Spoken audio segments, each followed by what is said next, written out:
So what's going on, everybody? Today we're going to be discussing the leveling build that I use for the Necromancer. This is not going to be very similar to the build that I'm using in my end game, which is the video you'll see previous to this one, but instead it's going to show you how I level, how I progress through the game, and what I'm using to keep me going at a rapid pace. It's more of a Shadowmancer type build, and it's really helpful for that early 50 to 70 type range where I'm going to World Tier 4, 25 levels behind the enemies that I'm facing. So a quick rundown on this specific build that I'm using right now. I got to World Tier 4 at level 50. Yes, I had some friends help me. I had a couple level 60s in me get up there very early on, so I got up there at level 50.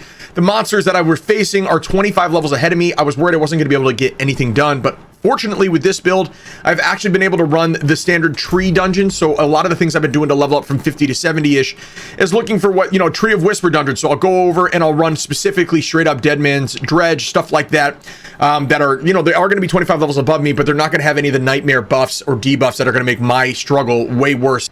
Before I even dive into the skills, the things I want to talk about are the hearts that I think are very useful for Season 1, and that is going to be first the Vicious Heart. When you are near a corpse, they will automatically activate a corpse skill. This is unbelievable. I mean, you're constantly corpse tendriling enemies, so they're stunned 24/7, and you have explosions going off with your corpse miasma when you're doing the miasma explosion of corpse explosion. This is a bar none necessary ability for necromancers, in my opinion, especially during the leveling phase. I think this is outrageously strong. Alongside that, I've got it so when you are near an enemy, or two enemies, specifically on this one, but eventually it'll go down to one enemy, you will automatically curse them with Decrepify, and then obviously that's just the best thing you could have because it doesn't require you to have Decrepify on your skill bar anymore, opening up another ability. I think this is another very strong one for necromancers. And then outside of that, I've got a barrier generation and I heal while I have barrier up. That's kind of synergistic with this build, and I'll explain why shortly. But outside of that, there is also a heart, and I believe it's a brutal heart. I'd have to double check. That makes it so you do more damage with your DOT as monsters are stunned, which, since this build is going to be very much focused around shadow damage over time, especially while leveling, and you have constant stuns happening with corpse tendrils from your corpse explosions from this heart, the synergy is absolutely outrageous, and your DOT is only going to spike upwards. So for the abilities, I'm actually not using any basic abilities, so you can put your points wherever you want there. When you get into the core abilities, I put points into Blight, and the reason being I will have Bone Prison with Blight inside of it, and it actually takes the passives from this Blight tree.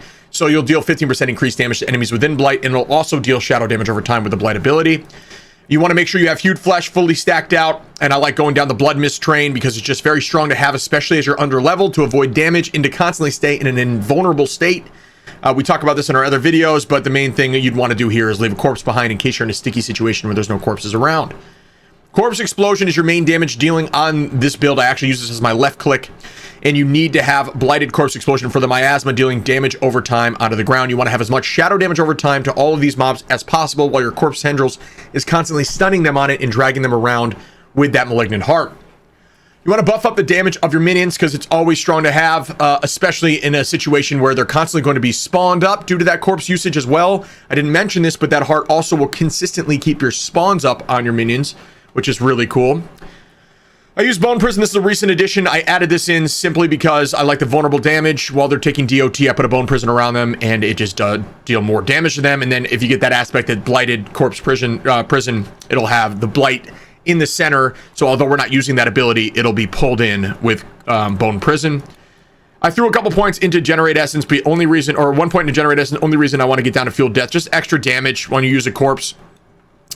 I'll find ways to once I get extra skill points, I'll put them in there as well. Outside of that, I've got it so when they are cursed, you deal 12% increased damage, and since they're constantly going to be cursed from that heart, that as our enemies around us, it's just a circle of Decrepify around you that constantly places it on enemies.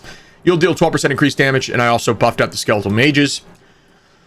Corpse Tendrils, I have it on level 1. All I really need it for is the stun, and since Corpse Tendrils is constantly going off all the time with that Malignant Heart, leaving it on 1 is totally fine. I have it so I fortify every time a corpse is formed, and they're forming all the time. I deal some passive nodes here into the shadow damage, movement speed, increased darkness skills from you and your minions. Over time, it's just strong to have. And then I threw one other point into both of these other ones. This is nice for staggering, especially on bosses. Your darkness skills have a 50% chance to stun, so it adds to the stagger meter.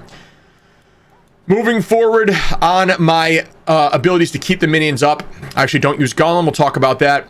Skeletal Priests heal for 60% increase, which is great. Every 5 seconds, you heal for 60% of their health. Minions cannot lose more than 30% of their maximum life from a single damage distance. The only problem would be with your minions is poison DOT, but like I said, that corpse heart is constantly respawning them should there be any issues. Attack speed isn't really that important. Damage increase is great for them, but honestly, scaling their damage, in my opinion, is not really as good as scaling your own DOT, especially for the leveling. So I wouldn't worry too much about this. And even if you're going to Mendeln build at the end of the game, their damage scaling is nowhere near as important as your damage scaling, because the Mendeln actually procs off of your damage. And then I use the Shadow Blight key passive, and we talk about this in a lot of the videos, but you'll see why when I get to the gear, which is coming up here next. You don't got to worry too much about Paragon, because this is more of a leveling build, but the thing I will tell you is I personally think Flesh Eater is the best one to go for first, because you deal 40% increased damage as you're using those corpses, and since it's just inherently always using those corpses outside of you using them yourself and your abilities, 40% increased damage on uptime is incredible. All right, let's get into the gear. One thing I don't have on right now is the blighted aspect, which I think is pretty important to have. Bone Prison spawns a pool of blight. That's one I will be putting on here shortly. For this specific video, I was just shifting gear around, so just know that I will eventually have that. So my corpse prison or bone prison also has the blighted miasma in the center. I have a helmet that gives my cold skeletal mages cold damage, and honestly, I think this is pretty nice. It's now part of the aspects that you can pick up from dungeons, and you get it from the battle pass, so it's cool to have. You know, it's just an outside source of damage, especially as your corpse centrals are pulling everyone to a location. If your skeletal mages are using the frost damage, all of them are using it in one location. It's just extra damage ticks over time. Really good for staggering bosses as well. So I do use cold mages, but we'll talk about that. I bounce between them and shadow. I have Blood Mist triggers corpse explosion. That's great to have for reduction of Blood Mist cooldown, and with the Decrepify, Abhorrent Decrepify in our abilities, which I didn't really mention, but Abhorrent Decrepify is bar none one of the best abilities in the entire Necromancer kit, reducing the cooldowns of all your abilities. So that paired with Blood Mist triggering corpses and reducing its own cooldown, you should have Blood Mist up almost indefinitely, which is great.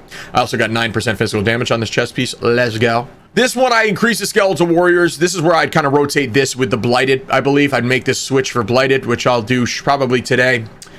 Just because, like I said, skeletal warriors are nice for a little bit of side damage in these early levels, but your real damage is coming from that damage over time. You want to have this on your skill bar for sure, especially as you're facing monsters 20 level plus over you.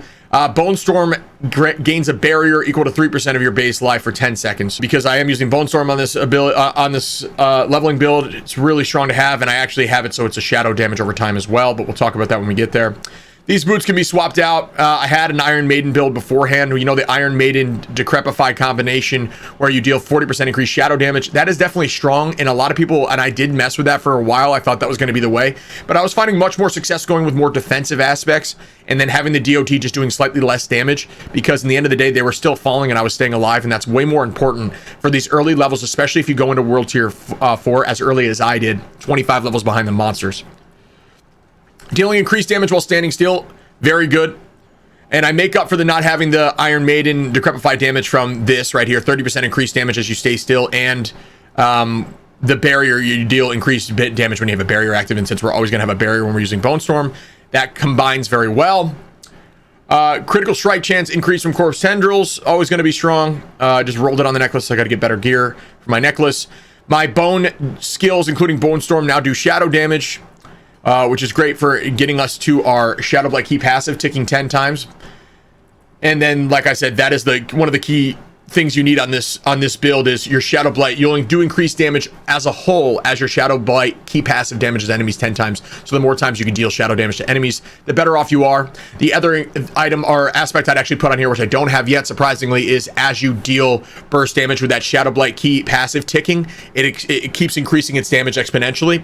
That is something that it's a aspect that was here in the first season, or season 0, or whatever we're calling it. That's a really strong aspect to put on here as well. I would consider popping that in, maybe swapping mages out and putting in shadow mages, or you know, obviously getting rid of the boots here for Iron Maiden and switching aspects around to make that better off. So yeah, that's the gist of the build. I wanted to keep it short and sweet just to show everybody what I'm doing. I'm getting a lot of questions about it on stream, so that is that. If you have any questions at all, please don't be afraid to put them in the comments below or come over to the stream and ask me straight up. I'm here to answer questions all the time. I am absolutely obsessed with season 1, and I think the Necromancer is going to be incredibly strong, especially as I get into my end game build. Can't wait to see how all these updates and changes are going to make that build even stronger. Stick around and stay tuned for more content. I appreciate you guys being here, and I'll see you soon.